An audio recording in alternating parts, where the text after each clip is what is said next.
Malheureusement, l'économie française, à l'horizon d'un an, va rester dans ce qu'elle connaît depuis déjà une dizaine d'années, c'est-à-dire une croissance molle.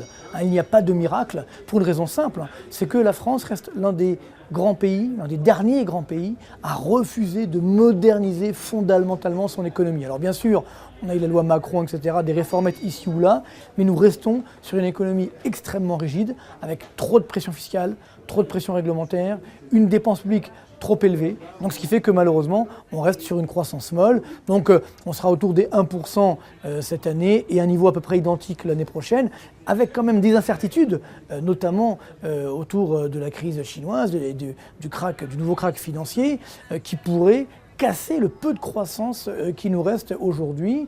Et donc si on veut que ça change, il faut moderniser notre économie, ce que j'appelle la thérapie de choc dans mon dernier livre, c'est-à-dire effectivement réussir à réduire la pression fiscale, réduire les dépenses publiques qui sont à 57,2% du PIB, moderniser le marché du travail, réduire nos rigidités au sens large, et à ce moment-là, on pourra avoir les moyens de retrouver une croissance forte, parce qu'il faut bien comprendre qu'aujourd'hui, avec tous les avantages qu'on a eu autour de nous, la baisse du pétrole, la baisse de l'euro, la baisse des taux d'intérêt, la planche à billets, on aurait dû avoir une croissance de 3%.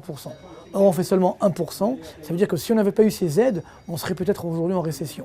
Donc voilà pourquoi, tant qu'on n'aura pas modernisé notre économie, on restera condamné malheureusement en France à une croissance molle, ça veut dire autour des 1%, et donc un chômage qui va rester autour des 10,5%, et donc des déficits publics également qui vont rester élevés. Donc voilà pourquoi on a envie évidemment d'être optimiste, mais il faut à la fois l'être, mais surtout être réaliste, et pour l'instant, la France reste coincée dans la croissance molle. L'évolution de l'euro-dollar, évidemment, est par définition extrêmement volatile. Il y a quelques années, on était les rares à dire que l'euro allait baisser. C'est vrai que c'est ce qui s'est produit. Alors bien sûr, aujourd'hui, on a retrouvé un niveau normal, parce que le niveau d'équilibre de l'euro-dollar, ce qu'on appelle le NATREX, c'est-à-dire le taux de change naturel en fonction des fondamentaux économiques, est d'environ 1,15 $ pour un euro. Donc là, on retrouve, on va dire, un niveau normal. Le seul problème, c'est ensuite, évidemment, une fois qu'on a commencé à baisser, la baisse peut continuer et tout va dépendre de l'évolution de l'économie américaine et également de l'économie européenne.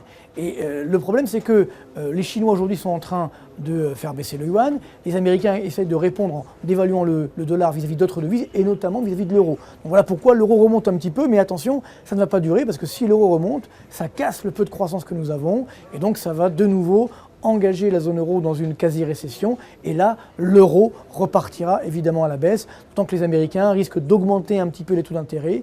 Donc à ce moment-là, le dollar s'appréciera. Donc voilà pourquoi, oui, la parité de l'euro-dollar est possible, sachant qu'en plus de cela, on a toujours la crise grecque qui menace et globalement la crise existentielle de la zone euro, puisque même si on ne veut pas voir la réalité en face, il y a encore beaucoup de dissensions politiques au sein de la zone euro, notamment entre la France et l'Allemagne, et ça peut évidemment faire baisser l'euro vers la parité contre le dollar d'ici l'année 2016.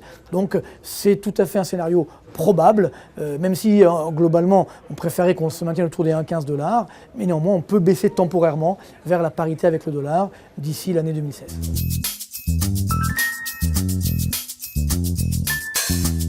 Ce qu'il faut bien comprendre pour un entrepreneur, c'est que malheureusement, les crises font partie de la vie économique. Donc il ne faut pas s'arrêter aux crises. Il y en a eu, il y en aura encore. Et surtout, le problème, c'est que nous restons sur une économie française trop rigide. Ça, c'est vrai que c'est un petit peu douloureux pour l'entrepreneur français. Donc le conseil qu'on peut lui donner, c'est évidemment d'abord de voir l'ensemble des crises qui nous environnent comme des opportunités, en se disant il faut être plus fort que ces crises. Donc pour être plus fort que ces crises, on doit constamment développer des stratégies anti-crise. Il y en a plusieurs. Moi, j'en favorise toujours 3 ou 4. On va donner les principales. D'abord, les stratégies de niche sur des produits, des services qu'on est les seuls à faire, pour lesquels on a un savoir-faire. Donc ça, il faut les développer, ces niches. Première stratégie. Deuxième stratégie, ce savoir-faire, il faut le faire savoir. Donc communiquer. La grande erreur, c'est que souvent pendant les crises, on oublie de communiquer. Or, c'est comme ça qu'on crée la différence. Donc il faut maintenir, on va dire, l'activité de communication. Troisième stratégie, clairement aujourd'hui, on se doit de développer tout ce qui est innovation. Alors bien sûr dans la high-tech, bien sûr la recherche-développement, mais également on peut innover dans la comptabilité, dans le service à la clientèle, on peut innover à tous les stades de production pour améliorer la rentabilité de l'entreprise. Et quatrième solution, comme on a une croissance molle évidemment en France et en Europe, on doit développer une stratégie de développement à l'international, avoir évidemment un œil ouvert sur toutes les zones en forte croissance. Bien sûr le monde émergent, même s'il souffre un petit peu aujourd'hui, mais il aura les moyens de redémarrer. Et comme on a aussi un savoir-faire, il faut justement regarder sur l'ensemble de la planète. Et là, à ce moment-là, on pourra retrouver le chemin d'une croissance forte. Donc voilà le conseil qu'on peut donner, ne pas baisser les bras. C'est vrai que le problème que nous avons en France, trop de pression fiscale, trop de pression réglementaire, donc rester franco-français, c'est perdu d'avance, sauf si on a sur une niche très particulière. Sinon, donc, il faut se développer à l'international pour retrouver justement un bol d'air et aussi une rentabilité. Donc, c'est possible, simplement il faut se donner les moyens d'y arriver et à ce moment-là on retrouvera évidemment le chemin de la croissance, de l'investissement et de l'emploi bien entendu. Depuis déjà quelques mois, nous annoncions le krach boursier qui s'est produit dernièrement. Alors il aurait pu se produire avec la crise grecque, mais ça nous a coûté 85 milliards d'euros encore, donc on a mis à fond perdu, mais on a calmé le jeu. Même si la crise grecque peut revenir très rapidement, c'est finalement la Chine qui a été le détonateur de ce krach boursier, pour une raison simple, c'est que la Chine ralentit. Alors c'est pas dramatique, parce que les Chinois ont de quoi résister, ils ont à peu près 4 000 milliards de dollars de réserves de change, ils peuvent dévaluer leur devise, ils peuvent également relancer la machine, parce qu'ils n'ont pas beaucoup de dette publique. Donc ils vont s'en sortir les Chinois, mais néanmoins, ils vont ralentir. Et le problème c'est que comme à peu près 30 à 40% de la croissance mondiale provient directement ou indirectement de la Chine, on va avoir un ralentissement de la croissance mondiale, et voilà pourquoi les marchés boursiers baissent. Et le gros problème, c'est surtout nous, en Europe, puisque si les Chinois ont de quoi résister à la crise, si les Américains peuvent encore compter sur l'arme du dollar, et puis aussi un taux de chômage qui est très faible, par contre, nous en Europe, et notamment en France, là on a utilisé toutes nos cartouches. Donc on n'a plus de moyens de faire face à une nouvelle crise. On a déjà les taux d'intérêt à zéro, on n'a plus de relance budgétaire possible, sauf en Allemagne, parce qu'il y a souvent un équilibre budgétaire. On a déjà fait la planche à billets, ça ne marche pas très très bien. Et en plus, l'euro repart un petit peu à la hausse.